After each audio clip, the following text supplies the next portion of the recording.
সুপ্রিয় দর্শক, আমি আলপনা আপনাদের সবাইকে শুভেচ্ছা জানিয়ে শুরু করছি ট্রিক্স রান্নাঘর। আশা করি সবাই ভালো আছেন।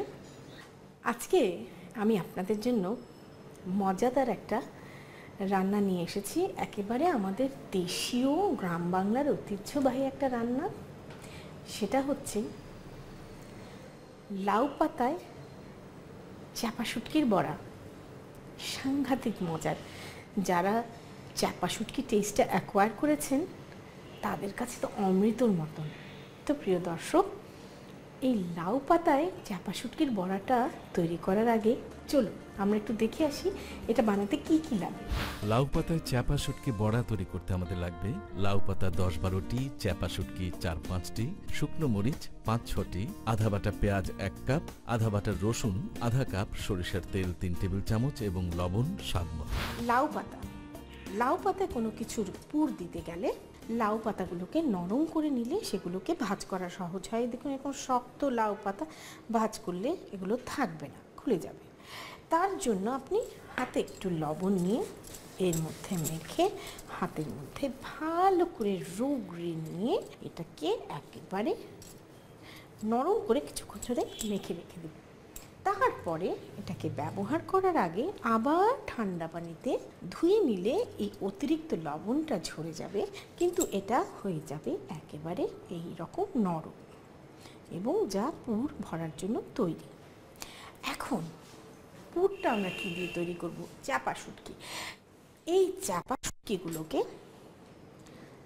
আমি করেছি কি, তাওয়ার মধ্যে, শুকনো তাওয়ার মধ্যে এই শুটকি এবং শুকনো মরিচ একসাথে টালবেন। তারপরে সেই শুকনো মরিচ আর শুটকিকে পাটায় মিহি করে পিষে নিতে হবে। এই হচ্ছে আমার চাপা শুটকি এবং শুকনো মরিচ টেলে পিষে নেওয়া। তার সাথে আমি 1 কাপের মতন পেঁয়াজকে ছেঁচে আধ বাটা করে নিয়েছি। তার সাথে আমি নিয়েছি রসুন, যা পেঁয়াজ তার অর্ধেক পরিমাণ রসুন। এবার আমি এতে দেব সর্ষের তেল এবং একটু লবণ, যতটুকু ভর্তাটার জন্য লাগে। এবার এটাকে ভালো করে মিক্স করে নেব।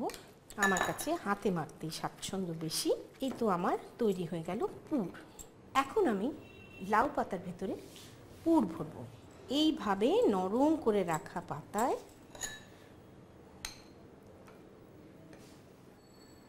এই জায়গাটায় পুর দিয়ে নেবেন, পরোটার প্যাঁচ দেওয়ার মতন এইভাবে ফোল্ড করে পুটলি বানিয়ে বানিয়ে রাখবেন।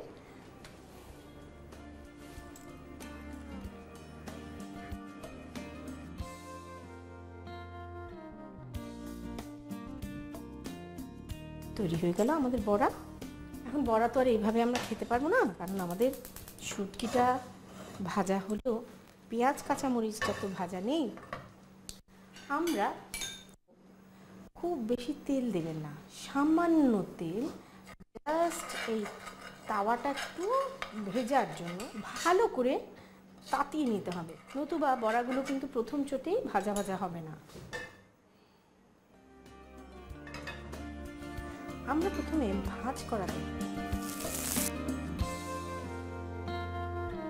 আমাদের বড়াগুলো ভাজা ভাজা হয়ে ওঠা শুরু করেছে। এই পর্যায়ে আমরা আর একটু তেল দিয়ে দেব, কারণ এখন আমাদের পাতাগুলো মজে আসছে। পাতা মজার আগে যদি আপনি তেল দিয়ে দেন তাহলে কিন্তু পাতাটা সুন্দরভাবে মজবে না। ভেতরে যে পেঁয়াজ রসুনটা কাঁচা ছিল সেটা কিন্তু এখন ভাজা ভাজা হয়ে যাচ্ছে। প্রিয় দর্শক, ধিমে আঁচে হতে থাকুক আমাদের এই বড়া। আমরা এটাকে 10 মিনিট ঢেকে ভেতরটা সুসিদ্ধ হতে দেব।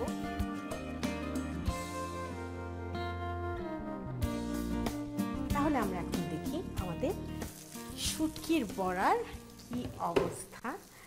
আপনারা কে ভালোবাসেন জানি না, চাপা শুটকির কিন্তু আমার ভীষণ প্রিয়। আমি কিন্তু এটার ভীষণ রকমের ভক্ত এবং সাদা ভাতের সাথে এটা যে কি অনবদ্য একটা জিনিস, সেটা আপনারা যারা শুটকির প্রেমে না পড়েছেন তারা কোনো দিন অনুধাবন করতে পারবেন না। হ্যাঁ, আমাদের শুটকির বড়া হয়ে গেছে। শুধু খেয়াল রাখবেন পাতাটা সুসিদ্ধ হয়ে গেলে আপনার বড়া হয়ে গেছে।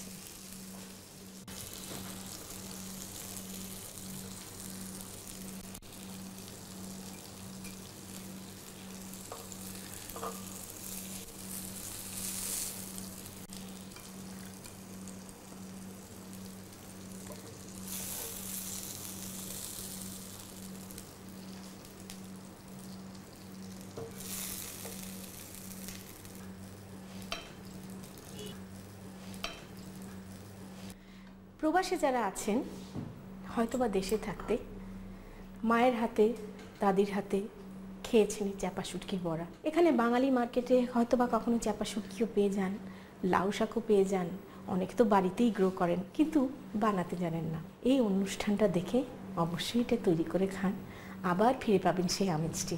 তৈরি হয়ে গেল আমাদের লাউ পাতায় চ্যাপা শুটকির বড়া। আপনাদের সবার সুবিধার জন্য চলুন এটা প্রণালীটা আরেকবার দেখে আসি। প্রথমে লাউ পাতায় লবণ মেখে ভালো করে মুড়িয়ে নিন। এবার একটি বাটিতে প্রসেসিং করা শুটকি বাটা, আধা বাটা পেঁয়াজ, আধা বাটা রসুন, সরিষার তেল ও লবণ দিয়ে ভালো করে মাখিয়ে নিন। তারপর লাউ পাতার মধ্যে শুটকি মিশ্রণ দিয়ে বড়া তৈরি করে নিন। এবার একটি তাওয়ায় সরিষার তেলে বড়া দিয়ে ঢাকনা দিয়ে ঢেকে 10 মিনিট জাল দিন। সবশেষে পাত্রে তুলে পরিবেশন করুন লাউ পাতায় চ্যাপা শুটকি বড়া।